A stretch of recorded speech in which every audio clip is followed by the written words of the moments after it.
Good morning students, how are you students. आज जो है हम ज्योग्राफी का थर्ड चैप्टर के जो हमारा पार्ट थर्ड, या हम यूँ कह सकते हैं कि जो हमारी थर्ड वीडियो है वो हम आज देखेंगे। और इस टॉपिक के अंदर हम देखेंगे कि जो 1930 के अंदर या उससे पहले की जो कंडीशन जो हो रही थी उससे वाइमार रिपब्लिक के सामने या जर्मन के सामने, तो उससे क्या प्रॉब्लम आ रही थी। और उसी समय जो है हमारे वहाँ पर जर्मन के अंदर जो डिप्रेशन का जो ईयर स्टार्ट हुआ था उसकी वजह से जर्मन के अंदर जो काफ़ी ज़्यादा जो है प्रॉब्लम जो वो देखने को मिली थी। तो आज हम उसी को आगे टॉपिक करेंगे। हमारे सामने है टॉपिक नंबर 1.3 जिसका नाम है द ईयर ऑफ डिप्रेशन। तो देखिए, इसके पहले हमने देखा था कि जो जर्मन सरकार थी, जो वाइमर रिपब्लिक की जो सरकार थी, उसने जो जर्मन मुद्रा थी, यानी जर्मन जो जैसे इंडिया में रुपी होता है, जर्मन जो करेंसी थी मार्क, उसका प्रोडक्शन इतना ज़्यादा बढ़ा दिया था कि $1 के मुकाबले करीब मिलियंस बिलियंस मार्क हुआ करते थे। यानी एक तरफ $1, दूसरी तरफ 1 करोड़ मार्क, यानी $1 में आपको 1 करोड़ मार्क मिलने लगा था। इतनी बुरी हालत हो चुकी थी। तो यहाँ तक हमने समझा। तो उसके बाद जो अमेरिका था वो आया था बीच में, उसने इन्वेस्टमेंट किए थे जर्मनी में, और भी बहुत सारे प्लान्स बनाए थे ताकि जर्मनी को रिवाइव किया जा सके इस तरह के प्रॉब्लम से। तो अब हमारे सामने है द ईयर ऑफ डिप्रेशन। तो देखिए, ये सभी चीज़ें जब हो रही थी तो उसके बाद कुछ स्टेबिलिटी आई थी। जब अमेरिका ने इन्वेस्टमेंट किया तो उसके बाद 1924 से लेकर 1928 तक जर्मनी में बहुत ही स्टेबिलिटी देखने को मिली। लेकिन ये जो स्टेबिलिटी थी ये बिल्कुल क्या कहते हैं, टेम्पररी थी, जैसे कि रेत पर बनी हुई। जैसे ही रेत पर से सपोर्ट हटा वैसे ही ये पूरी स्टेबिलिटी खत्म हो गई। जैसे कि जर्मन इन्वेस्टमेंट और इंडस्ट्रियल रिकवरी जो भी था वो पूरी तरह से डिपेंडेंट था शॉर्ट टर्म लोन्स जो कि दिया गया था यूएसए द्वारा, मेनली दिया गया था यूएसए द्वारा, और भी जगहों से लिए गए थे लोन। तो देखिए, ये जो सपोर्ट था, ये जो यूएसए सपोर्ट कर रहा था और भी दूसरे जो देश सपोर्ट कर रहे थे, ये सपोर्ट को इन देशों ने वापस खींच लिया जैसे ही वॉल स्ट्रीट एक्सचेंज क्रैश कर गया 1929 में। तो 1929 से ये प्रॉब्लम की शुरुआत होती है। मतलब कि ये जो डिप्रेशन का है, ईयर ऑफ डिप्रेशन, उसकी शुरुआत होती है। तो अब यहाँ सोच रहे हूँ कि वॉल स्ट्रीट एक्सचेंज क्या है। तो जैसे यहाँ पर आप सुनते हैं इंडिया में कि ये निफ्टी है, फिर एक बॉम्बे में भी एक स्टॉक एक्सचेंज है, उसी तरीके से वॉल स्ट्रीट एक्सचेंज जो है वो वर्ल्ड का सबसे बड़ा स्टॉक एक्सचेंज सेंटर है, जहाँ पर लोग अलग अलग कंपनियों के स्टॉक्स खरीदते हैं और बेचते हैं। तो देखिए, उसी से वहीं से ये जो डिप्रेशन है इसकी शुरुआत हुई थी, और 1929 में पूरे वर्ल्ड में डिप्रेशन आया था और इसका प्रभाव आपके जर्मनी पर भी पड़ा था। तो देखिए, इसका रीजन ये था कि प्राइसेस के फॉल होने का डर लोगों में बैठ गया था, और इस वजह से लोग बहुत ही सस्ती कीमतों पर अपने शेयर बेचना उन्होंने शुरू कर दिया था। फॉर एग्जाम्पल, एक सिंगल दिन में 24 अक्टूबर की अगर हम बात करें 1929 की, तो उस दिन करीब 13 मिलियन शेयर्स बेचे गए थे। 13 मिलियन का मतलब हो गया करीब 1 करोड़ 30 लाख, इतने शेयर बेचे गए थे। तो देखिए, ये जो था, ये इवेंट था, स्टार्ट था ये इवेंट ग्रेट इकोनॉमिक डिप्रेशन। और ये जो डिप्रेशन था ये करीब 4 से 5 सालों तक चला था पूरे वर्ल्ड में। और अगर हम यूएसए की बात करें तो अगले 1929 से 1932 के बीच में, इन 3 सालों में, जो नेशनल इनकम था यूएसए का वो पूरी तरह से गिर गया था आधे पर। यानी कि नेशनल इनकम अगर 10 लाख रुपए था तो फिर ये आ गया था 5 लाख रुपए पर। इतना ज्यादा गिर गया था नेशनल इनकम यूएसए का, हम यूएसए की बात कर रहे हैं। और उसके वजह से आप समझ सकते हैं कि जो फैक्ट्रीज थे वो बंद हो गए, एक्सपोर्ट्स जो होते थे वो भी गिर गए, और फार्मर्स जो थे उनको सही कीमत नहीं मिलने लगा, क्योंकि जितने भी इस पे लोग थे वो मार्केट से अपना पैसा निकाल रहे थे, क्योंकि उन्हें लॉस होने का डर था। इस वजह से उनका कोई सामान खरीदने को तैयार नहीं था। तो इस तरह के प्रॉब्लम्स काफ़ी ज़्यादा बढ़ गए थे, और इसका इफेक्ट ये पड़ा कि पूरे यूएस इकोनॉमी में जो रिसेशन आया, यानी यूएस इकोनॉमी में दबाव आया, यूएस इकोनॉमी एक तरह से कमजोर हो गई, तो उसका असर जो है पूरी दुनिया पर पड़ा, और पूरी दुनिया ने इस प्रॉब्लम को महसूस किया। और इससे जर्मनी जो था वो सबसे ज्यादा प्रभावित होने वाला इलाका था। German economy was the worst hit by the economic crisis. उसका रीजन ये था कि जैसे मैंने ऊपर बताया कि जो लोन लिए गए थे वो मेनली यूएसए से लिए गए थे, और इसी वजह से जर्मनी में कुछ स्टेबिलिटी आई थी और जर्मनी रिवाइव करने की कोशिश कर रहा था। तो बात यह है कि जब पैसा ही नहीं रहा, इंडस्ट्री में से पैसा ही खींच लिया गया, तो उसके बाद इंडस्ट्री में से सपोर्ट खींच लिया गया, और उसका प्रोडक्ट, अगर मान लीजिए कोई प्रोडक्ट जर्मनी में बनता है तो उसको खरीदेगा कौन, इस तरह की प्रॉब्लम्स भी आ गई थी, क्योंकि दूसरे देशों में इकोनॉमिक क्राइसिस चल रही थी, वहां लोग खरीदने वाले नहीं थे, उनके पास पैसे नहीं थे, या फिर वो खरीदना नहीं चाहते थे, इस वजह से। तो 1932 की अगर हम बात करें, 1932 तक जर्मनी में जो इंडस्ट्रियल प्रोडक्शन था वो गिर गया 40% तक, और 1929 के मुकाबले, यानी 1929 में जितना था उसका 40% तक गिर गया आपका इंडस्ट्रियल प्रोडक्शन। और जो वर्कर्स थे उनके नौकरियां छूट गई, और उन्हें जो नौकरी में रहे उन्हें जो वेतन मिलते थे उनमें भी काफ़ी कमी कर दी गई, और जो अनएम्प्लॉयड लोगों की जो संख्या थी वो भी काफी ज्यादा बढ़ चुकी थी, और वो करीब अब 6 मिलियन हो चुकी थी, यानी करीब 60 लाख हो चुकी थी जर्मनी पर। तो अगर आप देखेंगे उस समय के स्थिति की बात करें, जिस समय की यहाँ पर हम बात करें इकोनॉमिक रिसेशन की, तो उस समय स्ट्रीट्स पर आप लोगों को देख सकते हैं, वो अपने गलों में एक तख्ता लगाए हुए रखते थे कि willing to do any work, हम कुछ भी काम करने के लिए तैयार हैं, हमें काम चाहिए। ये स्थिति उस समय आ चुकी थी। और अनएम्प्लॉयड जो यूथ थे वो प्लेड ताश खेला करते थे, या फिर जो सड़क होते हैं उसके किनारों पर सिंपली बैठा करते थे। इससे मैं ऊपर कर देता हूँ।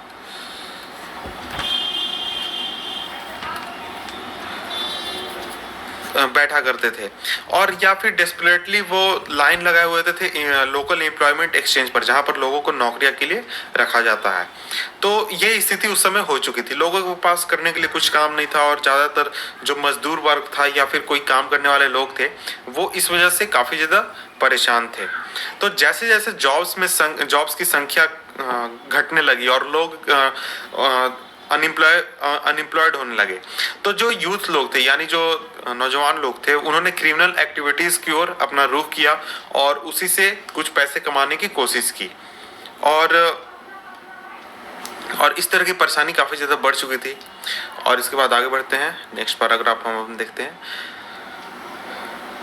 तो जो इकोनॉमिक क्राइसिस था उसने लोगों के बीच में, लोगों के मन में काफी ज्यादा तनाव और काफी ज्यादा डर भर दिया था, और जो मिडिल क्लास था, जैसे स्पेशली जो सैलरी पर अपना गुजारा करने वाले जो लोग थे, एम्प्लॉयज या फिर जो पेंशन पाने वाले लोग थे, उन्होंने देखा कि उनकी जो सेविंग्स है उनकी वैल्यू काफी ज्यादा गिर रही है। उसका रीजन ये था कि करेंसी का जो वैल्यू था वो काफी ज्यादा गिर रहा था। पहले मान लीजिए उन्होंने 100 रुपए बचा कर रखे हैं, उनके पास 100 रुपए हैं, और 100 रुपए में पहले 1 केजी आलू मिला करता था, लेकिन अब उनके पास तो रुपए 100 ही रह गए, लेकिन अब 1 किलो आलू लेने के लिए आपको 10,000 रुपए चाहिए। 10,000 रुपए में आपको 1 केजी आलू मिलता है। तो इस तरह से देख सकते हैं कि उनके रुपए का जो वैल्यू था वो काफी ज्यादा गिर गया इस इकोनॉमिक क्राइसिस की वजह से, और इस वजह से काफी ज्यादा वो परेशान होने लगे। जो स्मॉल बिजनेसमैन थे, या फिर जो सेल्फ एम्प्लॉयड लोग थे, या फिर जो रिटेलर्स थे, जो दुकान खोलकर बैठे थे, उनको काफी ज्यादा प्रभाव इसका देखना पड़ा। तो यहाँ पर आपको वॉल स्ट्रीट एक्सचेंज बताया गया कि क्या होता है वॉल स्ट्रीट एक्सचेंज। और यहाँ इमेजेस में आप देख सकते हैं कि देखिए, ग्रेट डिप्रेशन के दौरान जो अनएम्प्लॉयड लोग थे उन्हें वेज भी नहीं मिल सकता था और शेल्टर भी नहीं मिल सकता था, क्योंकि इतनी ज़्यादा संख्या थी अनएम्प्लॉयड लोगों की। और ये ज़्यादातर आपको होमलेस पर्सन हुआ करते थे, जो कि इस तरह के लाइनों में आप देखने को मिल जाते थे। और सर्दियों के दिनों में काफ़ी ज़्यादा इन्हें परेशानी होती थी, और इन्हें अगर शेल्टर चाहिए होता था तो इन्हें काफ़ी ज़्यादा लाइन में लगना पड़ता था और इंतजार करना पड़ता था, और इसके लिए उन्हें पैसे भी देने होते थे। और इस तरह जैसे ये सोए हुए हैं यहाँ पर लाइन में, इस तरह से सोने के लिए भी उन्हें पैसे देने पड़ते थे। तो आप समझ सकते हैं कि उनकी स्थिति क्या थी। और अब हम आगे बढ़ते हैं। तो जो स्मॉल बिजनेसमैन थे, सेल्फ एम्प्लॉयड लोग थे, और जो रिटेलर्स थे, उन्हें उस तरीके से सफर हुआ कि उनका सारा बिजनेस बर्बाद हो गया, पूरी तरह से खत्म हो गया। तो जो ये जो सेक्शन था सोसाइटी का, जैसे कि जो बिजनेसमैन थे या फिर सेल्फ एम्प्लॉयड लोग थे, इन्हें काफी ज्यादा डर इनके मन में बैठ गया कि इनके साथ प्रोलिटरलाइजेशन होने वाला है। तो ये वर्ड क्या होता है, इसका मतलब मार्क्सिज्म में हम अगर बात करें या फिर सिंपली भी अगर हम बात करें तो इसका मतलब होता है कि आप अगर कोई बिजनेसमैन है या फिर आप कोई जॉब करते हैं या फिर किसी तरीके का आप कुछ अच्छा काम करते हैं और आपकी अच्छी स्थिति है इकोनॉमिकली, तो आप ऐसी स्थिति में आ जाएंगे जिस समय आपकी जो स्थिति होगी वो बिल्कुल एक मजदूर के बराबर होगी, यानी उस मजदूर की स्थिति में आप पहुंच जाएंगे। मतलब कि आप अगर अभी दुकान चला रहे हैं, आपका अच्छा खासा बिजनेस है, लेकिन अगर ये प्रोसेस आपके साथ होता है प्रोलिटरलाइजेशन है, ये अगर प्रोसेस आपके साथ होता है तो आपकी जो स्थिति होगी वो एक मजदूर के बराबर हो जाएगी, उतनी आपकी कमाई हो जाएगी और उतने ही पर आपको गुजारा करना पड़ेगा। तो ये सिंपली इसका मतलब होता है। तो इस तरह के डर लोगों में काफी ज्यादा बैठ चुके थे क्योंकि उनके बिजनेस पूरी तरह से खत्म हो चुके थे, उनके जितने भी प्रोडक्ट्स थे वो सेल नहीं हो रहे थे, क्योंकि लोगों के पास पैसा ही नहीं था खरीदने के लिए। बहुत ज्यादा संख्या में लोग अनएम्प्लॉयड थे, उनके पास जॉब नहीं थे, या फिर जिनके पास था भी तो उनके पास उतनी ज्यादा संख्या में पैसा नहीं था कि वो खरीदें और इनके बिजनेस अच्छी तरह से चलें। उनके मन में ये एक बहुत ज्यादा तनाव था कि उनकी जो रैंक है सोसाइटी में वो बिल्कुल रिड्यूस हो जाएगी वर्किंग क्लास के बराबर, या फिर उससे भी ज्यादा खराब स्थिति में पहुंच सकते हैं अनएम्प्लॉयड स्थिति में। तो इसमें सबसे अच्छी कंडीशन में वैसे वर्कर्स थे जो कि जिन्होंने खुद को ऑर्गेनाइज करके रखा हुआ था, यानी ऑर्गेनाइज्ड वर्कर्स जो थे उन्होंने अभी कुछ अपने आप को बचा कर रखा था क्योंकि वो पूरी तरह से ऑर्गेनाइज थे। अगर उन्हें उनसे काम करवाना था तो आपको उनके शर्तों पर ही आप काम करवा सकते थे। लेकिन इसके मुकाबले में भी लोग आ चुके थे, अनएम्प्लॉयड लोग जो थे वो बहुत ही ज्यादा आ चुके थे। जैसे कि इन्होंने वर्कर्स ने तो अब खुद को ऑर्गेनाइज करके रखा है कि नहीं मुझे 100 रुपए दोगे तभी मैं काम करूंगा, लेकिन उसके मुकाबले जो अनएम्प्लॉयड लोग थे वो आते थे, नहीं मुझे कितने भी दीजिए मैं काम करने के लिए तैयार हूँ, कोई भी काम करने के लिए तैयार हूँ। तो इनका जो बार्गेनिंग पावर था वो भी काफी ज्यादा कम हो चुका था इस वजह से। और जो बड़े बड़े बिजनेस थे वो काफी ज्यादा क्राइसिस में पहुंच चुके थे, और जो ज्यादातर मास था यानी ज्यादातर जो पॉपुलेशन था जो पेजेंट्री पर निर्भर करता था वो काफी ज्यादा अफेक्टेड हुआ, क्योंकि जो एग्रीकल्चरल प्रोडक्ट्स थे उनके जो प्राइसेस थे वो काफी ज्यादा गिर चुके थे।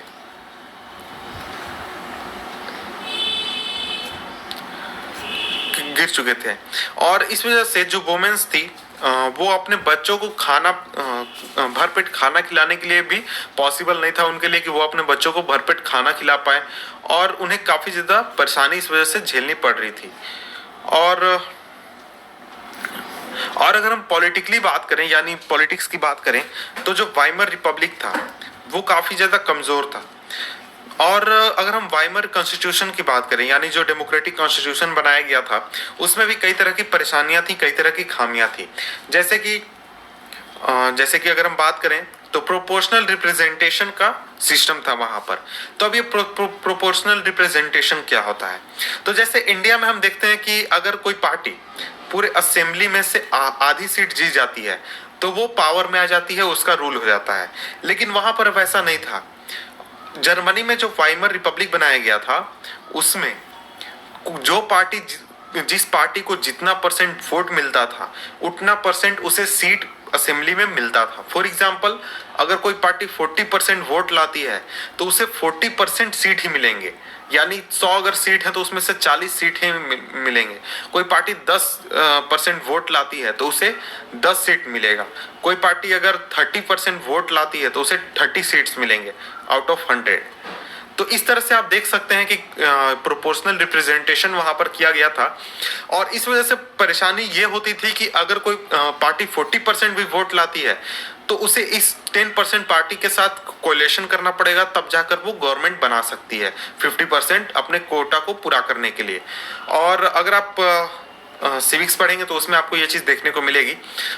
इजराइल में भी ये सिस्टम लागू है, इजराइल में इसी तरीके से गवर्नमेंट बनती है प्रोपोर्शनल रिप्रेजेंटेशन के द्वारा। इंडिया में और बहुत सारे देशों में वैसा नहीं है, ताकि गवर्नमेंट जो है वो अच्छी तरह से काम कर सके। और तो इस तरह की जो चीजें थी वो गवर्नमेंट को उतनी ज्यादा छूट नहीं देती थी, क्योंकि उसे हमेशा कोalition गवर्नमेंट बनाना पड़ता था। और किसी भी पार्टी के लिए पूरी क्या कहते हैं पूरा फुल मेजोरिटी पाना एक तरह से इम्पॉसिबल था, क्योंकि जनरली लोगों को उतना ज़्यादा वोट नहीं मिलता था और गवर्नमेंट जो है वो नहीं बन पाते थे। तो इस तरह की जो खामियां थी उसके वजह से डिक्टेटरशिप के लिए बहुत ज़्यादा चांसेस वाइमर रिपब्लिक में छोड़ दिए गए थे, जिनको ध्यान उतना ज़्यादा नहीं दिया गया था। और इसके बाद आर्टिकल 48 था, एक आर्टिकल 48 था वाइमर रिपब्लिक में, जो कि प्रेसिडेंट को ये पावर देती थी कि प्रेसिडेंट जो है वो इमरजेंसी इम्पोज कर सकता है, सिविल राइट्स जो है उसको सस्पेंड कर सकता है और खुद बैठकर शासन कर सकता है। और अपने छोटे से लाइफ में जो वाइमर रिपब्लिक था उसने करीब 20 डिफरेंट कैबिनेट्स देखे थे, यानी 20 उसने अलग अलग सरकार देखे थे, और जिनका एवरेज जो लाइफ था वो था 239 डेज। तो यानी अगर कोई गवर्नमेंट बनती थी तो वो जनरली 239 डेज में खत्म हो जाती थी। और इसके अलावा आर्टिकल 48 का भी लिबरल यूज काफी ज्यादा देखा गया था। इसके अलावा जो क्राइसिस जो था उसको सही तरीके से मैनेज नहीं किया गया, और जो लोग थे उन्होंने डेमोक्रेटिक सिस्टम में, डेमोक्रेटिक पार्लियामेंट्री सिस्टम में अपना कॉन्फिडेंस खो दिया, और इस वजह से कोई भी दूसरा इसमें अपना कॉन्फिडेंस खो दिया, जो कि कोई भी अलग ऑप्शन देने नहीं पाया। तो इस वजह से आप देख सकते हैं कि यहाँ पर आपको एक चीज समझ में आई होगी कि देखिए इकोनॉमिक डिप्रेशन तो हुआ, लेकिन उसके साथ साथ जो लोग थे उन्होंने अपना जो कॉन्फिडेंस था डेमोक्रेटिक सिस्टम में उसमें खो दिया कि नहीं देखो डेमोक्रेसी जो है वो सही तरीके से मैनेज नहीं कर पाती है, वो हमारे देश के लिए अच्छा नहीं है, डेमोक्रेसी को नहीं होना चाहिए। डेमोक्रेसी की जगह अगर कोई राजा होता या फिर कुछ उस तरह का सिस्टम होता तो हमारा जो देश है वो इस तरह की परेशानियों को झेलने के लिए परेशान नहीं होता, और इस तरह की परेशानी हमें कभी भी देखना नहीं पड़ता। और पहले भी मैंने आपको पिछले वीडियो में बताया था कि देखिए जो वियना की संधि हुई थी, यानी कि फर्स्ट वर्ल्ड वॉर के बाद जो संधि हुई थी, फर्स्ट वर्ल्ड वॉर के बाद जो संधि हुई थी उसमें भी इसी गणराज्य ने, इसी डेमोक्रेटिक सिस्टम में उसे स्वीकार किया था। तो लोग इस वजह से भी परेशान थे कि देखो वहां पे भी इन्होंने हमारी नाक कटवा दी और यहाँ पर आकर हमारे देश को पूरी तरह से इन्होंने बर्बाद कर दिया है। तो इसलिए इस तरह के सिस्टम को नहीं होना चाहिए। तो देखिए ये तो हमने समझा वाइमर रिपब्लिक के बारे में। अब हम नेक्स्ट वीडियो में समझेंगे कि हिटलर जो है वो पावर में कैसे आया, वो पावर में राइज कैसे हुआ। तो मिलते हैं आपसे हम नेक्स्ट वीडियो में इस टॉपिक के